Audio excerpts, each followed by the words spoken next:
Yesu nashimwe inshuti za Berwa TV, nizere ko muri amahoro, natwe turi amahoro nk'uko bisanzwe, muri kumwe na mama Berwa. Nizere ko mumeze neza inshuti z'umusaraba, nanjye ndahomeze neza. Nawuze nicara ngatekereza, nkavuga ngo umukristo cyangwa se umuntu wamenye Imana nyakuri agomba kubaho ate. Umuntu wamenye Imana nyakuri akwiye kubaho nta bwoba afite, ari muri presence y'Imana. Aba yaronse amashereka, hari amashereka aba yaronse amukura ku kigera akamugeza ku kindi, cyo kumva yuko ari muri presence y'Imana, ari mu cyubahiro cy'Imana, ari mu bwiza bw'Imana. Niyahuye n'intambara zikomeye, niyahuye n'ibigeragezo bikomeye, niyahuye n'urugamba rukomeye, atarugizemo uruhare. Kuko uyu muntu wonse amashereka y'Imana, aya mashereka yo kuba yumva yuko yakoze icyaha agomba kwihana, kwatura, kumenya yuko umuntu ukora icyaha akamenya ko yakoze icyaha, n'aya mashereka aba yaronse. Rero uyu muntu wonse aya mashereka y'Imana, nta kintu kimukanga, nta byibihe. Ubundi utiyakoze icyaha nta kintu na kimwe kigomba kugukanga. Turi mu isi yaratubwiye, ijambo ry'Imana tubwira ngo nzabajya imbere ahataringaniye maringanize. Kandi turi mu isi dufashe igihe mu ntambara, kandi ikatubwira ngo nta kabuza ko ibigeragezo bizaza cyangwa ibisitaza bizaza, ariko Uwiteka ijambo rikatubwira ngo nimuca mu muriro ntabwo uzabatwika, ndetse nimunyura no mu mazi ntabwo azabatembana. Ni iki gituma iri jambo rikoreshwa muri ubu buryo? Ni uko turi mu isi Imana ijya idushyira ku gipimo ngo irebe ko dushyitse, irebe kwizera kwacu aho kugarukira n'aho gutangirira.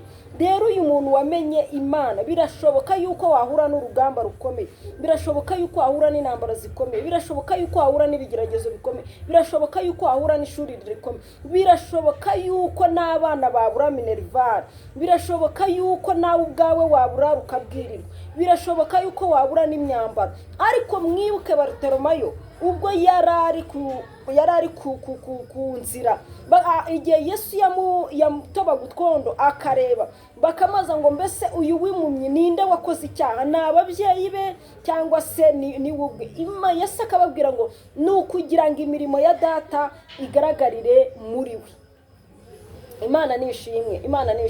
Ntabwo rero mu buzima tubayeho, ntabwo tubayeho mu buzima bwo kuba paradizo. Hari abantu bazi ngo gukizwa nibyo koko, ahubwo icyo bitanga amahoro n'umunezero, kuko tuba tuzi ko kuri iyi si twe turi abashyitsi, tuba tuzi ko hari ahandi tuzanezererwa. Kandi muri ibi bintu ushobora kwisangamo nta ruhare wagizemo, ujya wizera ko ari wowe hagiye guturika igisubizo. Abisirayeli baciye mu nyanja itukura, baragenda baratambuka, baca humutse, ariko mwibuke ko barebye ibumoso babura inzira, bareba iburyo babura inzira, bareba imbere babura inzira, barebye inyuma basanga n'ingabo za Farawo, ariko batabaza Imana, baravuga ngo turagukeneye, dukeneye ukuboko kwawe, dukeneye ineza yawe, dukeneye kugirirwa neza nawe. Aho niho Imana yatandukanyije amazi baratambuka. Nubona uri mu bintu bikaze bikomeye cyane, utigeze ugira mu ruhare, ujye umenya ko hagiye guturikamo igitangaza. Kandi nubona uri mu bintu bikaze, na Satani ajya azana ibigeragezo, umuntu akakubwira ngo gusenga byananiye, ngo kwiyiriza ngo nahuye ngumva ngo kubera ikibazo ndimo ngusenga. Ijambo ry'Imana rivuga ngo urufatiro rusenyutse, umukristo yakora iki, cyangwa se umuntu w'Imana yakora iki? Rikadusubiza ngo yasenga. Iyo uhuye n'ikibazo winjira mu bihe byo gusenga, umuntu abantu bajya bamurwanya atavuze, umuntu abantu bajya bamuhagurukira atavuze, umuntu ajya yisanga mu ntambara no mu makuba nta ruhare yabigizemo, umuntu ajya ahabwa prive, umuntu ajya yirukanwa ku kazi nta kosa afite, umuntu ajya yamburwa, umuntu ajya ateshwa agaciro no mu miryango, agateshwa agaciro ku kazi, akagambanirwa rwose, akagambanirwa, agakubitwa kudeta, nta ruhare yabigizemo. Ibi bintu nubona bikubayeho, birashoboka ko wamara n'umwaka nta kazi ufite, kubera umuntu waguteye kudeta igakora, ariko ukavuga ngo nyuma y'ubu buzima, muri ibyo ubona bidafatika, muri ibyo ubona byacanze bidacayuka, aho niho haba hagiye kuva igisubizo. Bivuze ngo mbazaniye ijambo rivuze, cyangwa mbazaniye ihumure rivuga ngo mu byo ubona byakubayeho nta ruhare wagizemo, ujye witegura poromosiyo. Mu byo ubona byakubayeho nta ruhare wagizemo, ujye witegura poromosiyo. Ni ibintu njyewe nagiye mpura nabyo mu buzima bwa buri munsi.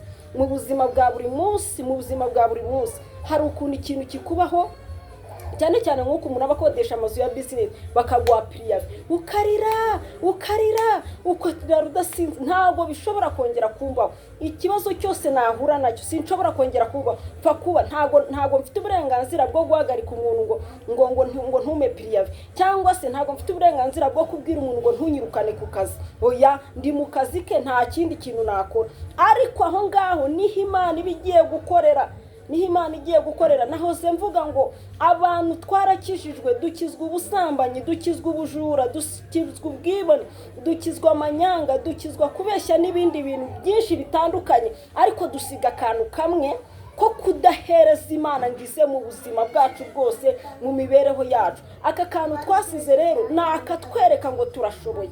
Mama Blessing nshoboye gukora, Mama Berwa ndashoboye, Mama Berwa nta kintu na kimwe umuntu ashoboye, nta kintu na kimwe umuntu ashoboye.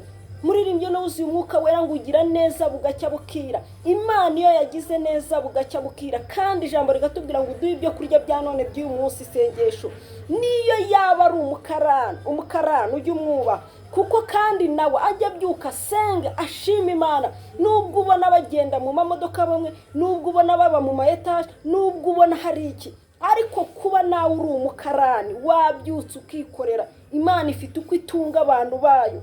Korali Jova yararirimbye, Jova iravuga ngo nibwo bumana bwayo, haba habaja, hakaba habakoresha, hakaba habami, hakaba habagaragu, nibwo bumana bwayo. None se iyo umuntu avutse akavukana atavuka neza, akavukana indwara zitandukanye, nta ruhara aba yabigizemo. Ukwiriye gufiringa ubuzima urimo bwose kandi ukabunezererwa, cyane cyane ko ijambo ry'Imana rivuga ngo kwizera gufatanyije n'umutima unyuzwe bizana inyungu nyinshi. Hejuru y'umuntu hari undi, hejuru y'umuntu hari undi, hejuru y'ubuzima hari ubundi. Nta muntu n'uyu n'umwe ukira kwifuza. Iyo umuntu afite imyenda itatu aba yifuza umwenda wa kane. Ufite garderobe yuzuye aba yifuza garderobe ya kabiri. Ufite imodoka imwe aba yifuza iya kabiri. Ufite inzu yo kubamo aba yifuza iyo gukodesha. Buri umuntu wese afite ibyifuzo akenera mu buzima bwa buri munsi. Rero iyo umuntu wese afite ibyifuzo akenera mu buzima bwa buri munsi, nta kindi kintu gishobora kudushoboza usibye kunyura. Ukajya uririmba indirimbo uvuga ngo ubwo Yesu ankunda ndamahoro, ubwo Yesu agukunda uri amahoro, ubwo Yesu ankunda ndamahoro. Nuhama muri uwo munezero, ibyiza byose bizakuzaho, kuko yaravuze ngo dushake ubwami bw'Imana no gukiranuka, ibindi ni inyongera. Ndabakunda nshuti z'umusaraba, narimbaza ni ijambo rivuga ngo dushake ubwami bw'Imana no gukiranuka, ibindi ni inyongera, kandi tunyurwe. Hejuru y'umuntu hari undi. Fata Imana uyishyire mu buzima bwawe. Niba tuvuga umugore n'umugabo, umugabo ashobora kuba ari ku kazi afite ubushobozi bwose, ikintu cyose umugore yifuje cyangwa akeneye akavuga ati sheri nkeneye amafi, nkeneye perfume, nkeneye base nziza, nkeneye buri kintu cyose akakibaza umugabo, kandi ko umugabo akaba afite ubushobozi, uko amarangamutima ye cyangwa ibyifuzo bye byose biri ku mugabo we, kandi ko karabizi neza ko ikintu abwiye umugabo afite ubushobozi bwo kigura. Nawe nufata Imana mu buzima bwawe ukayifata nk'uko waba ufite umugabo mukundanye mubana neza, kandi uzi ko afite ubushobozi bwo kugwa byose, nta kintu na kimwe uzaburana Imana, nta na kimwe. Nuwemerera Imana ukamanika amaboko, ukabona ko ubwenge bwawe ntacyo buvuze, ukabona ko ubuhanga bwawe ntacyo buvuze, ibintu byose bizashoboka. Shalom, ndabakunda, nizere ko bumeze neza, nizere ko mwese muri amahoro. Nshuti za Berwa TV rero ndabashuhuje, narimbazana ijambo rivuga ngo ukura amarangamutima yawe cyangwa ubwenge bwawe muri byose, ahubwo wizere Imana Data. Ndabakunda. Niba munyuzwe n'iki kiganiro cyangwa se munyuzwe n'ijambo ry'Imana, mukore subscribe, share na comment, tujye tubana mu ijambo ry'Imana rya buri munsi cyangwa se mu muguro. Ni byiza ko duhugurana umuntu akamenya uko yabaho. Niba unyuzwe ariko ibi bintu utabikora nk'umuhango, oya, niba unyuzwa hari ikintu ukuyemo wumvaga hari agace wisigiye ko kumva ko ushoboye, ko kumva ko ubwenge bwawe, ubuhanga bwawe, oya, ibintu byose ushobozwa na Kristo. Niba wowe ukora bikemera abandi ukabona byaranze, ntuzabaseke, ntuzagire ngo ni ubuhanga bwawe, ahubwo ni isaha yabo itaragera, wowe iyawe yarageze. Shalom shalom inshuti zacu, turabakunda, mukore subscribe, share na comment, tujye tubana na Mama Berwa buri munsi.